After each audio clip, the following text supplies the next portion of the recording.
Құрметті респондент, сіздің назарыңызға бір инвест негізгі капиталға салынған инвестициялар туралы есеп кезеңіндегі айлық жалпы мемлекеттік статистикалық байқаудың статистикалық нысанын толтыру жөніндегі видеонұсқаулығын ұсынамыз. Бір инвест айлық нысанын қызметкерлер санына қарамастан инвестициялық қызметті іске асыратын заңды тұлғалар және олардың құрылымдық оқшауланған бөлімшелері тапсырады. Тапсыру мерзімі есепті кезеңнен кейінгі екінші күнді қоса алғанға дейін. Статистикалық нысанды www.statgov.kz сайтының респонденттер бөлімінен алуға болады.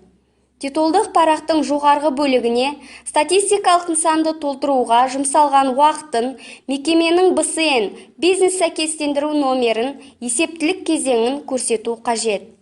Екі немесе одан да көп облыстарда инвестициялауды жүзеге асыратын заңды тұлғалар бір инвест айлық есепте ақпаратты бөліп, әрбір аумақтарды жеке бланкіде, яғни инвестициялау орны бойынша деректер ұсынады.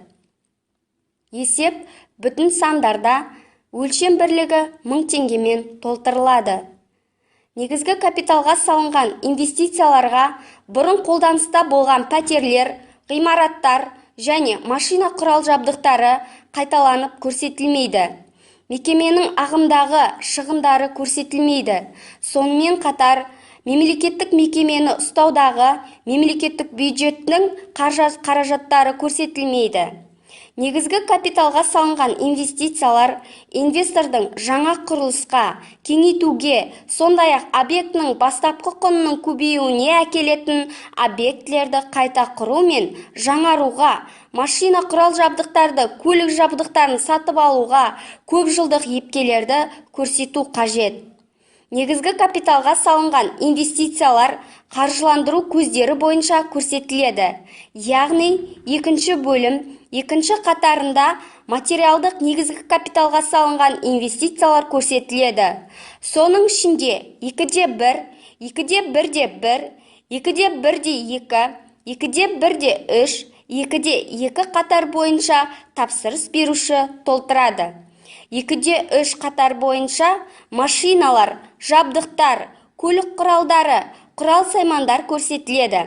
Оның ішінде 2/3 бір қатарында ауыр, жеңіл көліктер, әуе көлігі, теміржол көлігі, су көліктері, 2/3 қатарында ақпараттық, компьютерлік және телекоммуникациялық жабдықтар көрсетіледі. Екінші бөлім, үшінші қатар бойынша материалдық емес инвестициялар көрсетіледі. Соның ішінде 3/1 компьютерлік бағдарламалық қамтамасыз ету және деректер қорларын құру және сатып алуға салынған шығындар тек мекеменің өзінің қажеттілігіне алынған кезде ғана көрсетіледі. 3/3 қатарға бағдарламалық қамтамасыз етуге авторлық құқығы әзірлеу және алуға байланысты шығындар көрсетіледі. Үшінші бөлімде пайдалану бағыттары бойынша негізгі капиталға салынған инвестициялар көлемін көрсету қажет.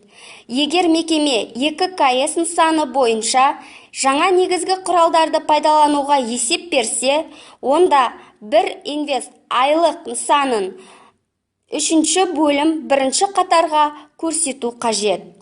Ең соңғы парақтан мекеменің атауы, телефоны, ұялы телефоны, электрондық почта мекен-жайы және алғашқы деректерді жариялауға келісу немесе келіспеуін белгілеу қажет. Барлық сұрақтар бойынша Маңғыстау облысының статистика департаменті, құрылыс және инвестициялар статистика басқармасының 31 90 65 телефонын номеріне хабарласуыңызға болады. Назарларыңызға рахмет.